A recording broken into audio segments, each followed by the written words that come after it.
Karen. This is a question for Ryan. What is the biggest challenge of swimming in a pouring rain back to the lakes for the next 4 days? I guess especially in the IM and backswim. I mean, I'm used to it, growing up in Florida, so I swam outside in the rain a lot, so I don't have really a worry about that, but I guess the biggest thing to overcome is probably going to be the wind, especially when you're doing backstroke in an outside pool. You don't have a ceiling to really focus on. That's probably going to be the biggest thing. Ryan, top out from the career now. Just following on from that, are you guys prepared for the evening session where the temperature drops quite a bit and can be quite cold getting from warm-up to the pool itself? Yeah, I mean, you have to prepare yourself for the worst case scenario, and going into this meet a couple months before, a couple of coaches told us about the weather conditions and how cold it was going to be, the wind, being outside, being pitch black dark out. So I think we were all prepared for it, and whatever happens, happens. Bianca from 7 News. What are your thoughts on this aquatic facility? It's a new facility for the Gold Coast. So far, so good. I mean, just training in the competition pool, I mean, it's fast. And I mean, we're going to go out, Team USA, we're going to go out there and just give it our all and hope for the best. But I mean, it's a fast facility, and we're excited to get this meet started. How do you think it compares to other facilities around the world? I mean, the only difference is that it's an outside pool, and I guess we're going to be swimming in the rain. It never rains on the Gold Coast, it's okay. Yeah, I mean, other than that, I mean, it's just like every other pool that FINA puts on. Ryan, Tom Forbes from ABC in Australia. You've given the American team's given the Australian team a touch up in the last few major international competitions. They're coming off a successful Commonwealth Games. You're expecting a more formidable team this time around? Oh yeah, I mean, I know the Team USA, we didn't do as well as we thought we were going to do at our nationals, but I mean, we had 2 weeks to prepare after nationals to get ready for this meet, and the rest of the world, I mean, it's going to be good. I mean, you can't exclude anyone out of the swim meet. Everyone's going to put on the best they can, and it's going to be a race in every event. So I think we're looking forward to it. Jeff. This question for Nathan. This is one of the quickest turnarounds that Americans have had from a selection meet to the actual international championship. Talk about you personally and how you personally and the team has been able to work on getting back up to that level, risk and margin. Yeah, I don't think we ever really left that level. I think you know, with the short turnaround, there's no real time for true training. But I think she might have done some pretty ridiculous stuff. But you know, I certainly didn't. I just kind of let my body rest, let it recover. You know, as silly as it sounds, you know, moving through like 4 races in like 5 days is kind of taxing on me, you know, whatever. But that's okay. You know, you're going to need some real fresh bodies moving into the next. It's a 4-day meet, right? And there's going to be a lot of swims. And for the Americans, we're going to have to go fast in the morning to make sure that we, you know, secure a spot in at the nighttime for ourselves. Nathan, playing part of my AAP, James Magnuson was saying yesterday that his preparation's been hampered by a back injury. What do you expect from him? How do you see that challenge in the Oh man, I think Ryan, he kind of hit the nail on the head in the saying that you can't count anybody out. That'd just be silly. I think you know, and the conditions aren't going to be the best, but I think that, you know, after a good morning session, 8 great swimmers are going to be in finals, and there's certainly going to be 8 people capable of getting first at Pan Pac swimming in that final heat. How do you see your role with James coming back to work? Oh man, I've answered a lot of those questions lately.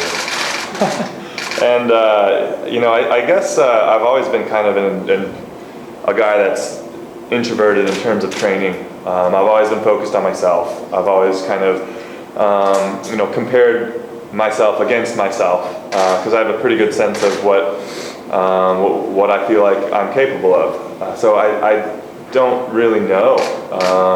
I haven't been paying too much attention. I don't think that I don't think that I get anything, out of that. Hi Katie, Steve Marshall from Television New Zealand. How are you? Good, how are you? Good. I just wondered, what does the name Lauren Boyle mean?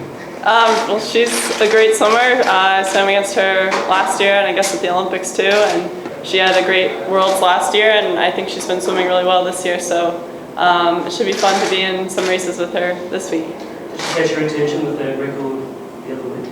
Oh yeah, I saw that.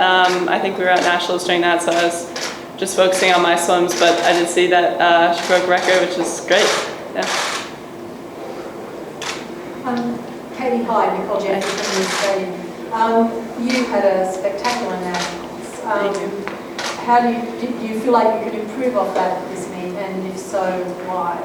I think I can improve. I'm always looking to improve, and I got some good work in after nationals, and I've been resting up for this meet, and I'm really excited to see what I can do here. Rob Fultz, Sportsman Canada. Katie, with the success you had, was that where your peak was? You were looking at nationals, knowing you had this meet too, or I'm trying to figure out after such a great nationals, how do you then set yourself up again so quick on a very quick turnaround? Well, we sort of just looked at both of the meets combined, sort of, and knew I had to get some work in between the two meets and then taper down from that. So, I swam well at nationals, but I think there are a number of ways I can improve from there and go faster, hopefully. Hi, dear Japanese TV. Thank you for keep swimming. I want to ask about the 200 injured Ledecky. We have Seto and Hagino, Japan. What do you think about battle for 200? I've always been asked, what's the outcome between you and Michael? But now there's so many other swimmers out in the world that are finding different ways to get faster every year, that it's no longer just me and Michael. There's other people. It's definitely become a bigger event and bigger race, and it's definitely going to be a battle.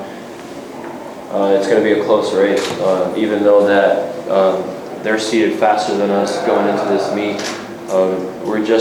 We just got to go out there and race, and nothing's guaranteed, and you just got to go out there, race, and have fun. So we'll see what happens. Ryan, Jackie Redmond from Sportsnet. You said that you knew Michael was going to come back. First off, good job keeping that secret. But in all seriousness, what is his return? How much does that motivate you, and what's your relationship like with him? I think there's no way around it. I mean, me and him, we're friends. And we have a great rivalry ever since 2004 Olympics. He's the hardest racer I've ever had to go up against. It doesn't matter what event, what race it is, he'll race you to the end. And just like him, we hate to lose. And after 2012, when he said he's announcing his retirement, I think I was the first one to say, no, he's not. You could have told us, eh? Yeah, I told everyone, I was like, just wait, he's going to be back. Once you have that competitive edge, that competitive instinct, it's hard to get rid of, and I think that's what he missed the most, was that excitement of getting on those blocks and racing 7 other people, top in the world. He missed that excitement, and I think that's one of the reasons why he came back. And I'm glad that he's back because, like I said, racing against him is a challenge, and I love a challenge, and we push each other. No matter if we're training at different facilities in the U.S., where I know that he's training really hard, and he knows that I'm training hard, and we kind of push each other and try to make the sport bigger.